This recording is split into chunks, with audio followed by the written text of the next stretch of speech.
me in Lower Hogsfield as soon as possible. I would like to talk to you about Rookwood and Harlow, and it might be best to do so outside of the castle.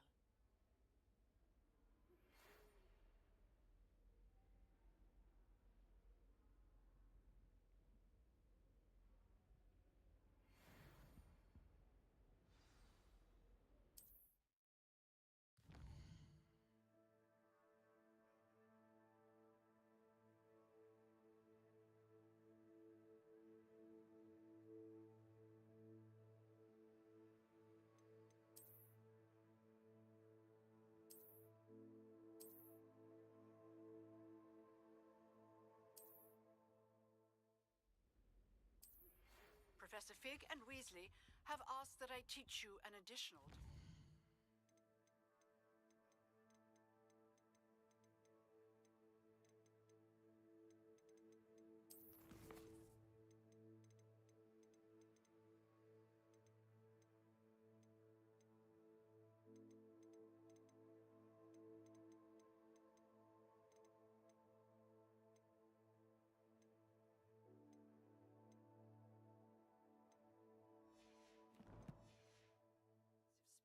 Please complete the assignments I have given you, and then proceed to see me in my classroom.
Black only looks out for the pure. This cannot possibly be as difficult as it seems.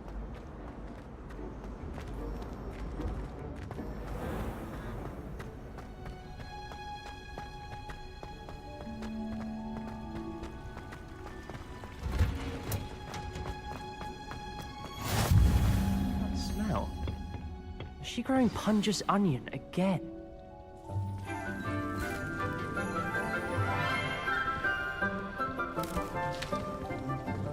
Good morning, Professor Garlick. How wonderful it is to see you again, Lenora dear. Oh, here. You'll need these for today's class. A little treat for your auntie.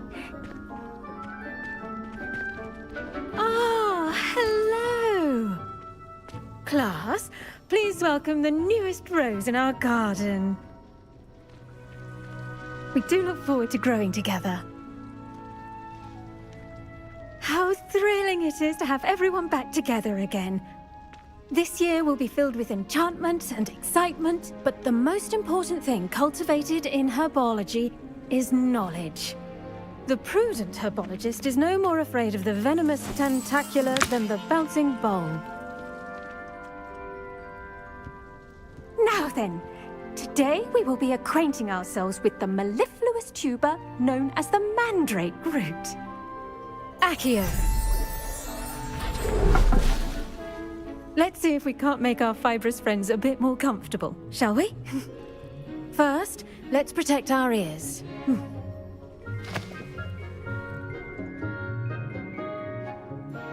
Now, everyone, grip their mandrake by the tendrils and give it a firm tug.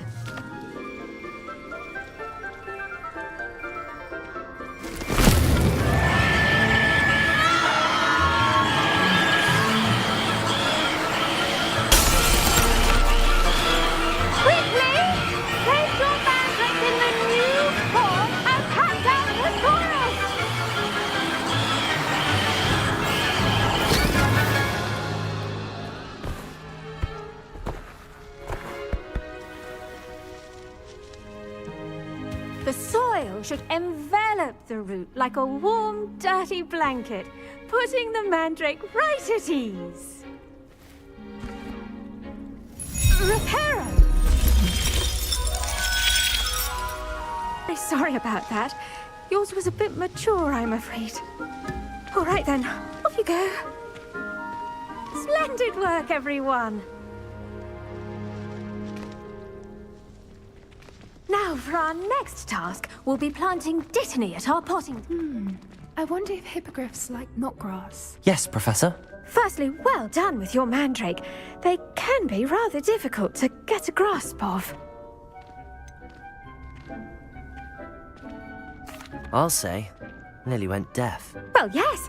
Of course, the cry of a mature mandragora can be fatal, so remember to keep those ears protected. Now, as I mentioned, next we'll be planting dittany. Let us find you some seeds. I already have some, Professor.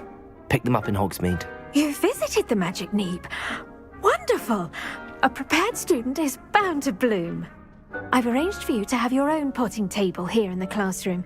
Wasn't easy to spare one on such late notice. Plant the seeds there now, and you can return to harvest them later.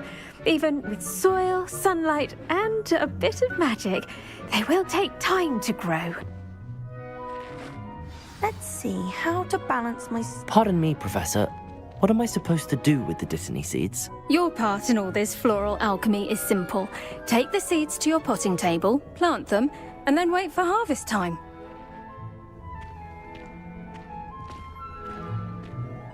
Pardon me, Professor. What am I supposed to do with the dittany seeds? Your part in all this floral alchemy is simple. Take the seeds to your potting table, plant them, and then wait for harvest time.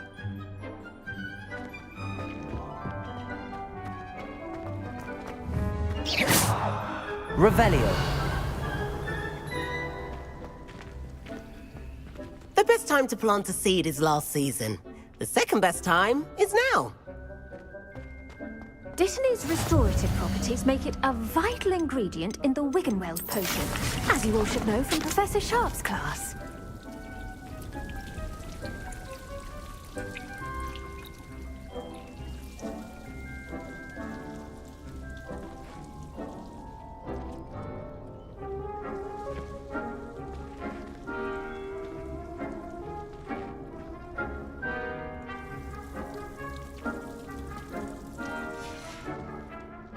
Done!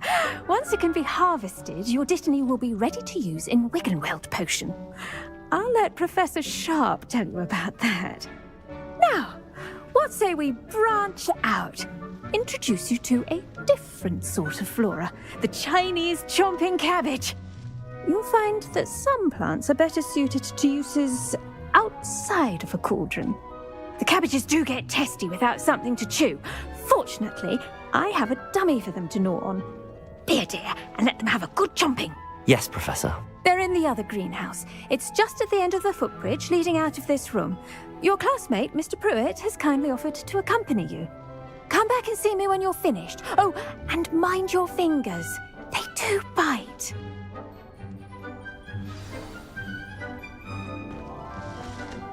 Hello. Saw you on your way to Hogsmeade the other day. Nice work in Defense Against the Dark Arts, by the way. Excuse me? Your duel with Sebastian! And he's good. Thinks he's really good. But you outright slaughtered him. It was brilliant. Oh. Well, thank you. I nearly put Sebastian in his place myself. I mean, I would have, if Hecate hadn't stopped me. Didn't she stop that dragon skull from crushing you? Typical Slytherin trick, dropping a dragon skull on someone during a fight. We Gryffindors fight with... Here we are. Home of... Just mind your fingers. I almost... Now, see that dummy? Just toss the cabbages at it, and they'll do the rest.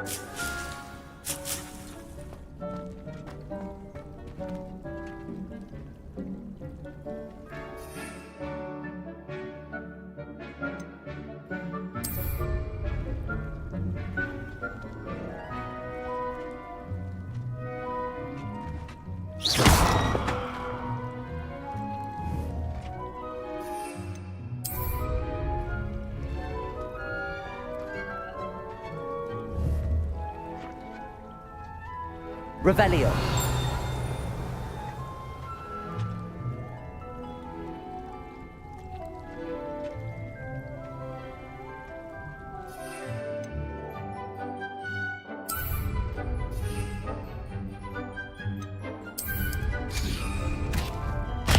Look at that!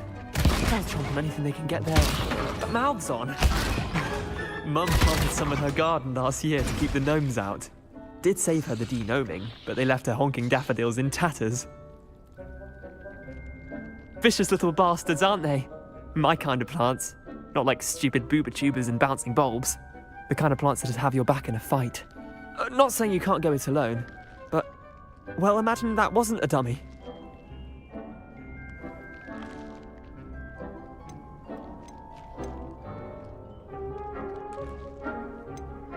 Trust me, Leander. I was imagining it the entire time. You were? I mean, of course, you're, not someone to be trifled with. I see that. Dogweed and deathcap has more of them, if you're keen. Other plants too. Ones your parents wouldn't plant in the garden. You get the idea. Anyway, we probably ought to head back to class. Take your time. I'll see you back in class.